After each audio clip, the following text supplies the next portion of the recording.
सवाल है हमारे पास, a compound contain 4.07% hydrogen, 24.27% carbon and 71.65 chlorine and its molar mass is given 98.96 gram. What are its empirical and molecular formula? अच्छा, percentage हमें given है, हमें निकालना है एम्पिरिकल फार्मूला, मतलब कि इसके अंदर हाइड्रोजन कितना है, कार्बन कितना है और क्लोरीन कितना है. ठीक है, उसकी परसेंटेज के हिसाब से. Okay, now let's do it. सबसे पहले आप क्या करें यार, एक चार्ट बना लो. चार्ट में जो एलिमेंट्स गिवन है, हाइड्रोजन, क्लोरीन और कार्बन, ठीक है, उनकी परसेंटेज आप लिख लें. ठीक है, और साथ ही साथ क्या करें, उसके साथ उसका एटॉमिक मास भी लिख लें. ठीक है, ये मैं आपको यहाँ पे दिखाता हूँ. ये इनका एटॉमिक मैंने मास लिख लिया यहाँ पे. ठीक है, और यहाँ पे इनकी मैंने परसेंटेज भी लिख दी. अब मैंने क्या करना है कि इस परसेंटेज को, ठीक है, इस परसेंटेज को मैंने डिवाइड करना है उसके एटॉमिक मास के, जो कि मैंने यहाँ पे किया है. देखें, तो हाइड्रोजन का जो परसेंटेज हमें गिवन है वो है 4.07. उसको मैंने डिवाइड कर दिया उसके एटॉमिक मास के साथ, जो कि 1 है, तो आंसर आ गया 4. सेम थिंग मैंने कार्बन के साथ किया. मैंने क्या किया, उसके जो परसेंटेज है 24.27, उसको मैंने डिवाइड कर दिया उसके एटॉमिक मास के साथ, जो कि है 12, तो आंसर आ गया 2. सेम थिंग मैंने क्लोरीन के लिए किया. उसकी परसेंटेज जो है वो 71.65, उसको मैंने डिवाइड कर दिया उसके एटॉमिक मास के साथ, जो कि है 35.5, तो आंसर आ गया 2. अब इन तीनों वैल्यू में से जो सबसे छोटी है ना, उसको हमने डिवाइड कर देना तीनों वैल्यू के साथ. तो सबसे छोटी वैल्यू जो है वो हमारे पास वो है 2. तो इस 2 को मैं इन तीनों के साथ डिवाइड करूंगा, जो कि मैंने नेक्स्ट स्टेप में किया है, सिंपल रेशो में. ठीक है, तो हाइड्रोजन का जो रेशो निकला वो 4 निकला. स्मॉलेस्ट रेशो कितना है मैंने बताया, वो 2 है, तो मैंने उसको 2 से डिवाइड कर दिया, तो आंसर आ गया 2. सेम थिंग मैंने कार्बन के लिए किया. उसके मैंने रेशो को डिवाइड कर दिया स्मॉलेस्ट रेशो के साथ, तो 1 आ गया. Same thing I did for the chlorine. तो सिंपल रेशो निकालने से मुझे पता चला कि यार हाइड्रोजन 2 होंगे, कार्बन 1 होगा और क्लोरीन 1 होगी. ठीक है, तो ये हमारा एम्पिरिकल फार्मूला में हाइड्रोजन, कार्बन और क्लोरीन कितने वो आ गए. फार्मूला हमारा आ गया CH2Cl2. मतलब परसेंटेज को जब हम एटॉमिक मास से डिवाइड करते हैं तो हमारे पास एक नंबर आया था, उस नंबर को हम स्मॉलेस्ट रेशो से जब डिवाइड करते हैं तो हमारे पास क्या होता है, एम्पिरिकल फार्मूला निकल आता है. अब हम निकालेंगे मॉलिक्यूलर फार्मूला. मॉलिक्यूलर फार्मूला निकालने से पहले मैं क्या करूंगा कि जो मेरा एम्पिरिकल फार्मूला निकला है उसका मैंने क्या किया, मोलर मास निकाल लिया. कार्बन का एटॉमिक नंबर जो है वो 12 है, हाइड्रोजन का जो एटॉमिक नंबर है 1 है, 2 है, 2 से मल्टीप्लाई कर दिया, और क्लोरीन का एटॉमिक मास जो है वो 35 है. तीनों को प्लस कर दिया तो आंसर आ गया 49.5. ये मेरा एम्पिरिकल फार्मूले का फार्मूला वेट निकला है. ठीक है, अब मैं निकालूंगा मॉलिक्यूलर फार्मूला. मॉलिक्यूलर फार्मूला का जो फार्मूला है वो है N = molar mass divided by calculated empirical formula, जो कि हमने ऑलरेडी निकाला हुआ है. देखें ये, ठीक है, 98.96 कहाँ से आया, ये है भाई हमें गिवन है सवाल के अंदर. ठीक है, उसको मैंने डिवाइड कर दिया उसके एम्पिरिकल फार्मूला वेट का, तो आंसर आ गया 2. अब इस 2 को मैंने क्या करना है, जो मेरा एम्पिरिकल फार्मूला आया था इसे मल्टीप्लाई कर देना, तो मेरा मॉलिक्यूलर मास निकल आएगा, फार्मूला निकल आएगा. बेसिकली एम्पिरिकल फार्मूला क्या होता है कि smallest ratio of the numbers, और मॉलिक्यूलर जो फार्मूला होता है वो हमारा एग्जैक्ट फार्मूला होता है, जिसमें रेशियो हम नहीं निकालते हैं. ठीक है, सबसे पहले एम्पिरिकल फार्मूला निकाला. एम्पिरिकल फार्मूला निकालने के बाद मैंने क्या किया कि उसके नंबर ऑफ मोल्स निकाल दिए, उसको मैंने मल्टीप्लाई कर दिया एम्पिरिकल फार्मूला के साथ, तो मेरा मॉलिक्यूलर फार्मूला निकल आया. अगला सवाल करते हैं. सवाल है कि what is the formula for the following compound with the following percentage. Carbon is given 27.3%, oxygen is given 72.7. सिर्फ 2 एलिमेंट्स गिवन है. ठीक है, इसमें हम सिर्फ एम्पिरिकल फार्मूला निकालेंगे, मॉलिक्यूलर फार्मूला नहीं निकालेंगे, क्योंकि हमारे पास मोलर मास जो है वो गिवन नहीं है. जब मोलर मास किसी सवाल में गिवन ना हो ना, तो उसका मॉलिक्यूलर फार्मूला नहीं निकालेंगे. ठीक है, तो इसमें नहीं है, तो you only go for the empirical formula. सबसे पहले चार्ट बना लो, जो कि लास्ट वाला हमने किया था. ठीक है, एलिमेंट्स कौन से गिवन है हमारे पास, ऑक्सीजन है और कार्बन है, इनकी परसेंटेज गिवन है, वो मैंने यहाँ पे लिख दी. इनका एटॉमिक मास भी है, वो भी मैंने यहाँ पे लिख लिया.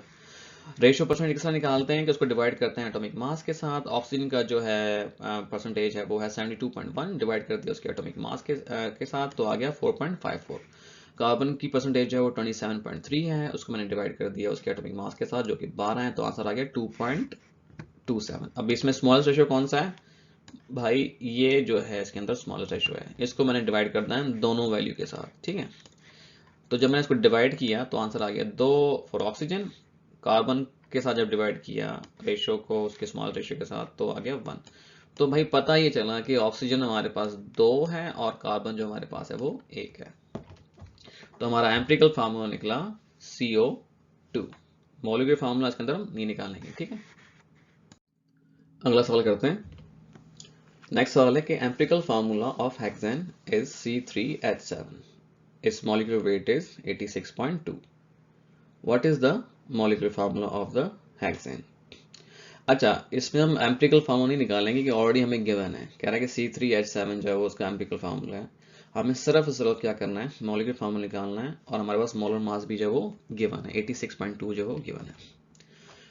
तो सिंपल क्वेश्चन है, C3H7 गिवन है। Now formula weight of C3H7, carbon का एटॉमिक नंबर 12 है, 3 है तो 3 से मल्टीप्लाई कर दिया, प्लस 1 हाइड्रोजन का है, मल्टीप्लाई कर दिया 7 के साथ क्योंकि 7 है, तो आ गया 43.09, ठीक है। अब आसान हो गई सब चीज़ें, ठीक है। हमें पता है कि मॉलिक्यूलर फार्मूला कैसे निकालते हैं कि मोलर मास को हम डिवाइड करते हैं कैलकुलेटेड एम्पिरिकल फार्मूला की वेट के साथ। तो मोलर मास हमारे पास कितना गिवन है 86.2, उसको डिवाइड कर देंगे एम्पिरिकल फार्मूला की वेट के साथ, तो 2 आ गया। अब इस 2 को हम क्या करेंगे, एम्पिरिकल फार्मूला से मल्टीप्लाई कर देंगे जो कि C3H7 है, तो आंसर आ जाएगा C6H14। तो भाई ये हमारा निकल आया मॉलिक्यूलर फार्मूला। अगला सवाल करते हैं, थोड़ा सा कॉम्प्लिकेटेड सवाल करते हैं, ठीक है। नेक्स्ट सवाल है कि the compound ethylene glycol is often use as antifreeze, ठीक है। It contain 38.7% carbon, 9.75% hydrogen, and the rest is oxygen. The molecular weight of ethylene glycol is 62.07 gram.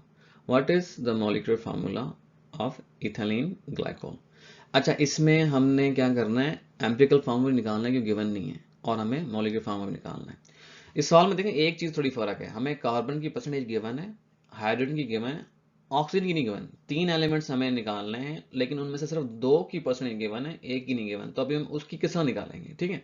तो लेट्स गो फर्स्ट कि हम पहले ऑक्सीजन की परसेंटेज निकालें कि आया कि उसकी कितनी परसेंटेज है, ठीक है। ऑक्सीजन की हमने निकालनी है, सपोज करें 100 ग्राम है टोटल, ठीक है। तो 38.70 जो कार्बन है, 9.75 जो हाइड्रोजन, दोनों को मैंने प्लस कर दिया। प्लस करने के बाद जब मैंने 100 से निकाला तो मेरा 51.55 ग्राम जो ऑक्सीजन निकाला है। टोटल जो परसेंटेज होती है 100 से होती है, तो मैंने क्या किया, कार्बन की परसेंटेज को और हाइड्रोजन की परसेंटेज को कंबाइन करने के बाद 100 से जब माइनस किया तो मेरे पास ऑक्सीजन की आ गई। तो आप सवाल में कोई भी अगर आपके पास 2 एलिमेंट्स की 3 एलिमेंट्स अगर पूछे जा रहे हैं, 4 पूछे जा रहे हैं, उसमें से अगर आपके पास 4 पूछे जा रहे हैं तो अगर 3 की गिवन है, 1 की नहीं, तो आप तीनों को प्लस कर दें और 100 से माइनस कर दें, तो आपकी जो अननोन एलिमेंट है उसकी परसेंटेज निकल आएगी, ठीक है। तो इन दिस क्वेश्चन हमारी ऑक्सीजन की परसेंटेज निकली है, वो निकली है 51.55 ग्राम। अब तीनों की परसेंटेज आ गई, और let's do the empirical formula. Same rule, chart बना लिया, एलिमेंट्स मैंने लिख लिए, उनकी मैंने परसेंटेज भी लिख ली, ठीक है। यहाँ पे हाइड्रोजन की लिख दी, कार्बन की लिख दी, और मैंने यहाँ पे ऑक्सीजन की लिख दी। इनका एटॉमिक मास निकाल लिया, हाइड्रोजन का 1 है, कार्बन का 12 है, ऑक्सीजन का 16 है। यार कार्बन, हाइड्रोजन, ऑक्सीजन है ना, इनके एटॉमिक मास आप याद कर लें। ये मतलब केमिस्ट्री में समझ लो कि बेसिक ना चीज़ें हैं इनकी, यू शुड नो दैट कि कार्बन का 12 है, ऑक्सीजन का 16 है, हाइड्रोजन का 1 है, ये कॉमन है, ठीक है। अब मैंने क्या किया, रेशो निकाल लिया। रेशो के साथ निकालते हैं कि परसेंटेज जिस एलिमेंट की गिवन होती है उसके एटॉमिक मास से डिवाइड करता है तो हमारी परसेंटेज आती है, ठीक है। इन दिस केस हाइड्रोजन की 9.75 है, इसका एटॉमिक मास 1 डिवाइड किया तो 9.75 आ गया। कार्बन की परसेंटेज गिवन है 38.7, उसका एटॉमिक मास 12 है, डिवाइड किया तो आ गया 3.22। Same thing I did for oxygen. Oxygen की परसेंटेज जो है वो 51.55 है, डिवाइड कर दिया उसके एटॉमिक मास के साथ तो आ गया 3.22। अब इसमें भाई सबसे जो छोटी जो वैल्यू कौन सी है, वो 3.22 है। आजा रे मेरे भाई, अच्छा ये वैल्यू आ गई, ठीक है। स्मॉलेस्ट वैल्यू आ गई। अब इन तीनों के साथ भाई डिवाइड कर देना है, ओके। तो रेशियो कितना निकला, हाइड्रोजन का 9.75 डिवाइड कर दिया स्मॉलेस्ट रेशियो के साथ जो कि है 3.2, तो मेरे पास आ गया 3। Same thing I did for carbon, same thing I did for the oxygen.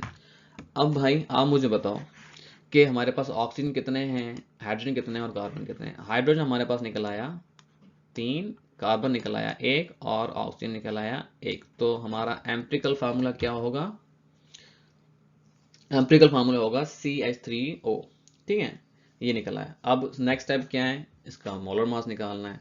Carbon का जो है एटॉमिक नंबर 12 है, प्लस हाइड्रोजन का 1 3 है, 3 से मल्टीप्लाई कर दिया, प्लस 16 जो कि ऑक्सीजन का एटॉमिक नंबर है, तो टोटल आ गया हमारे पास 31 मोलर मास, ठीक है। अब हमें पता है कि मॉलिक्यूलर फार्मूला कैसे निकालते हैं, उसका फार्मूला हमने याद कर लिया था। उसका फार्मूला था N = molar mass divided by calculated empirical formula wait, ठीक है। मोलर मास हमें गिवन है जो कि 62.07 है, ठीक है। उसको मैंने डिवाइड कर दिया मोलर मास के साथ जो मैंने निकाला कैलकुलेट किया एम्पिरिकल फार्मूला का, जो कि था 31। तो आंसर आ गया भाई 2। अब इस 2 को क्या करना है, यू नो दैट कि एम्पिरिकल फार्मूला से मल्टीप्लाई कर देंगे तो क्या आ जाएगा हमारे पास मॉलिक्यूलर फार्मूला आ जाएगा, ठीक है, C2H6NO2। Thank you.